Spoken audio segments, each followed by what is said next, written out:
상황이 다들 괜찮으시면은 노트북으로 좀 미리 세팅을 좀 해주시면 될 것 같습니다. 엑셀 데이터 세팅하는 것부터 업로드하는 것, 그리고 시각화 간단하게 하는 것까지 진행을 할 예정입니다. 그래서 저희 오늘 강의 진행해 주실 양순윤 대표님께서 네, 진행을 해 주시겠습니다. 안녕하세요. 오늘은 최초의 데이터셋 가지고 하드카운트의 캠페인 만들고 그리고 이제 공통적인 사용법들, 그러니까 뭐 본격적인 EDA 하기 전에 어떤 그 기초적인 지식들을 다뤄보려고 해요.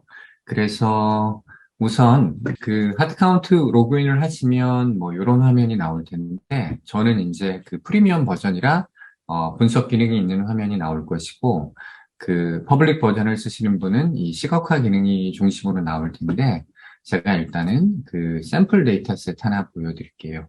이 데이터셋은 하드 카운트에서 그 최초의 캠페인을 만들 때 그 어떠한 데이터 프레퍼레이션 과정에서 어떤 작업들이 가능한지를 알려드리기 위한 어떤 그 가상의 데이터고, 이런 식으로 구성되어 있어요. 제가 이제 멀쩡한 숫자라고 한 것은 누가 봐도 그냥 숫자인 거예요. 그리고 이제 NA라는 것은 그 값을 모른다 또는 알 수 없다, 그렇게 이해하시면 되겠고, 멀쩡한 범주 마찬가지로 A, B, C처럼 범주가 잘 되어 있고, 숫자 같은 범주라는 건 뭐냐면 이런 걸 이제 바이너리 베리어블이라고 하는데, 이제 0, 1이 이제 우리가 이제 그 리얼 월드 데이터셋에서는 0, 1이 실제 0과 1 값을 가지고보다는 true, false인 경우가 많아요. 그래서 이런 숫자 같은 범주가 있겠고, 그 옆에도 마찬가지로 그 얘가 숫자일 수도 있는데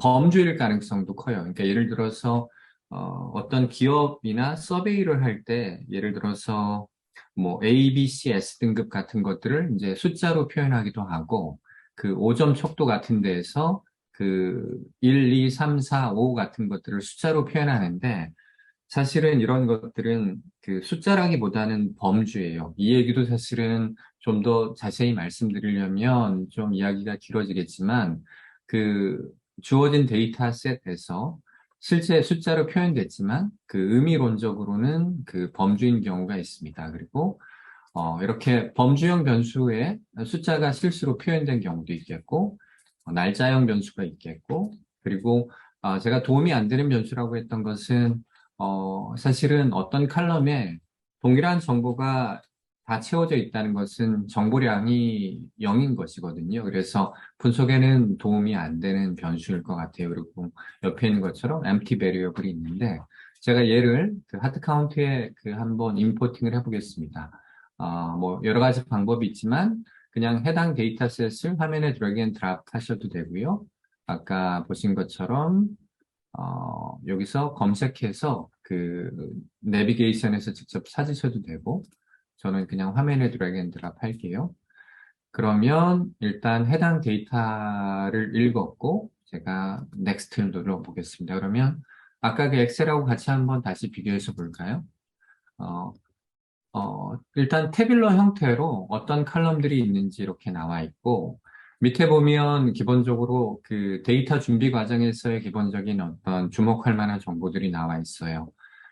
예를 들면 여기 이제 불린 유형의 칼럼이라고 했는데, 아까 말씀드린 것처럼 0과 1 같은 그 불린 값 또는 바이너리 베리어블인 경우 있고, 이런 경우에는 저희가 그 임의적으로 범주형으로 인식을 해요. 여기 이제 ABC라는 것은 저희가 이제 범주, 그러니까 숫자가 아니라 0이라는 어떠한 범주, 1이라는 범주로 인식을 한다는 얘기고, 아니다, 얘는 숫자야 하면 자기가 이걸 숫자로 바꾸시면 돼요. 근데 이제 범주로 저는 그냥 두겠습니다.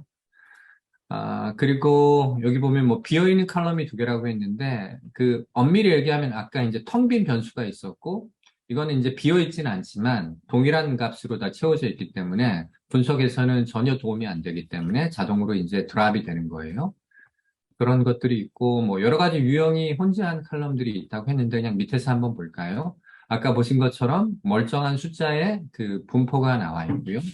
근데 아까 보신 것처럼 얘는 2000이라는 좀 아웃라이어 같은 숫자가 있어요. 그래서 이 분포를 히스토그램으로 보였을 때 대부분의 레코드는 그 0과 2000 사이에 모여 있고, 여기 2000의 레코드가 달랑 하나 있어요. 그리고 멀쩡한 숫자라는 거 역시 분포가 잘 나오고요.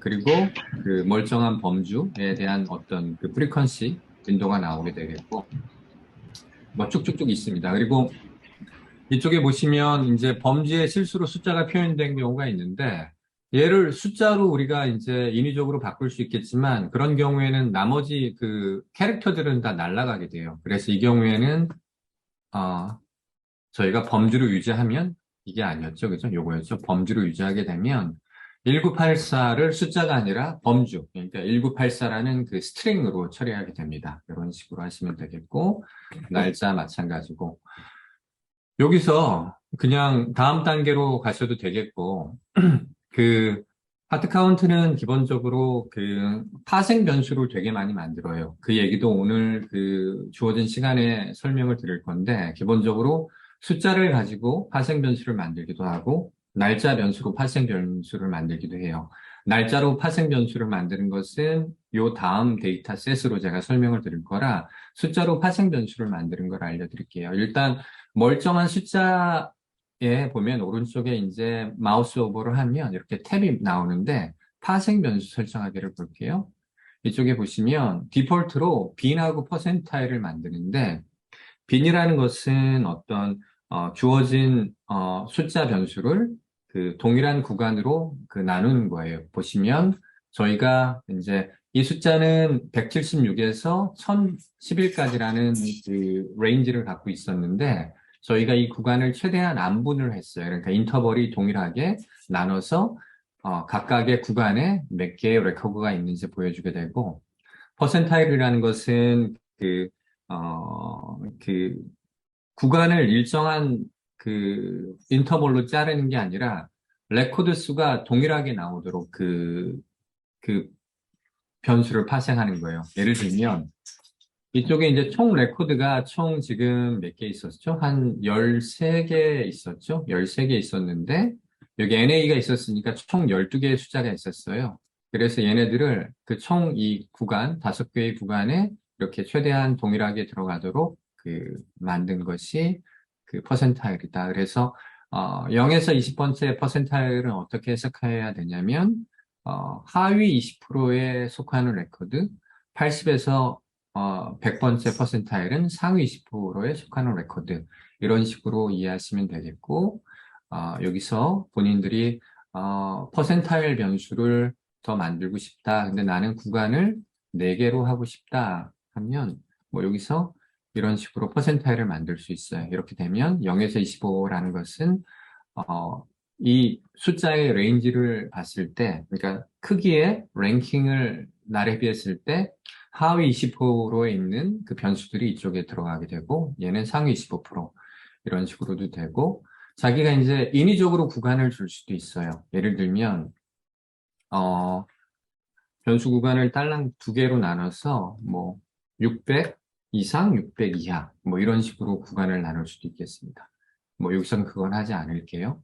그러니까, 기본적으로 숫자행 변수가 주어지면 그 구간을 인터벌을 동일하게 나누는 비닝이라는 작업이 이루어지고 그리고 퍼센타일 그러니까 그 레코드 수가 최대한 안 분되게 나누는 우리가 이제 보통 소득 1분위, 2분위, 3분위, 4분위, 5분위 하듯이 그 주어진 변수 숫자의 값의 상대적 크기에 따라 5분위로 나누는 값이 자동으로 주어지고 이 작업은 본인이 추가적으로 더 할 수 있다 이렇게 이해하시면 되겠고 아까 멀쩡한 숫자 하나 중에는 이렇게 좀 아웃라이어가 있었던 것이 있는데, 얘 같은 경우에 보시면, 보세요.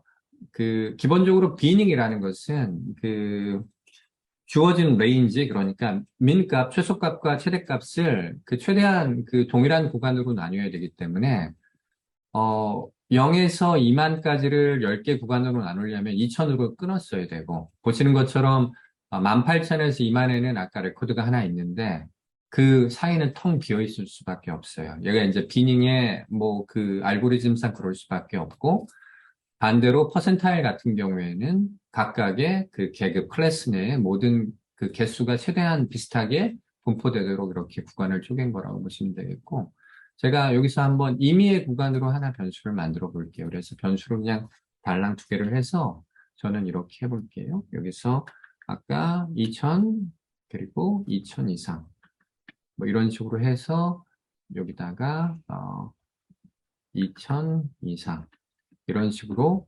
그러니까 숫자형 변수를 범주형 변수로 만드는 작업들이 가능하고 이것들은 이제 보통 파생 변수라고 한다. 그리고 이것들이 왜 유용한지도 오늘 그 설명 한번 드리도록 하겠습니다. 그래서 저는 이 아웃라이어가 있던 그 변수 같은 경우에는 그 비닝을 한 번 더 했어요. 근데 비닝 구간을 저희가 인위적으로 2000 이하, 2000 이상인 경우 이렇게 나눠서 하나 만들었습니다. 이 정도로 하고 다음 단계로 가면 그냥 2대1가 시작이 되겠고, 지금 뭐 퍼블릭 버전을 쓰고 있는 분들은 아시겠지만 지금 이 모든 일들이 이제 그, 브라우저 상에서 일어나요. 그렇기 때문에 이제 일회성 작업일 수밖에 없고, 이제 여기 캠페인 저장을 하는 순간 데이터셋이 서버에 올라가게 되고, 그런 다음에 그 이제 고급 분석 기능을 쓸 수 있다. 근데 뭐 고급 분석 기능이 없다고 해서 좋은 분석을 못 하는 건 아니에요. 그래서 뭐 그 ED를 충분히 해보시고 고급 분석, 통계적 분석도 하고 싶다 그러면 그 무료 체험을 신청해 주시면 되겠습니다. 요 정도로 일단은 할게요. 지금은 뭐 이 데이터를 가지고 뭐 차트를 만들고 그런 걸 보려고 하진 않아요. 그냥 아까 말씀드린 것처럼 그 기본적으로 맨 처음에 데이터를 임포팅 했을 때 데이터 준비 과정에 어떤 일들이 일어난다. 그리고 본인이 원하면 그 숫자형 변수인 경우에 파생 변수를 추가적으로 만들 수 있다. 이런 일들이 언제 유용할 것 같냐면 예를 들어서 음, 사람의 나이라는 게 있을 때, 그 나이 같은 경우에는 조직에서 그 사람 또는 고객을 바라보는 관점에 따라서 나이를 나누는 기준들이 있을 거예요. 그래서 20대 이하, 뭐 20대에서 40대, 40대에서 60대, 60세 이상, 이런 식으로 범주형 변수를 만들면 우리가 그 고객을, 그러니까 연속형 숫자형 변수를 우리가 고객의 연령대라는 변수를 아까 만들 수 있겠죠. 뭐 그런 식으로 활용하면 되겠고요.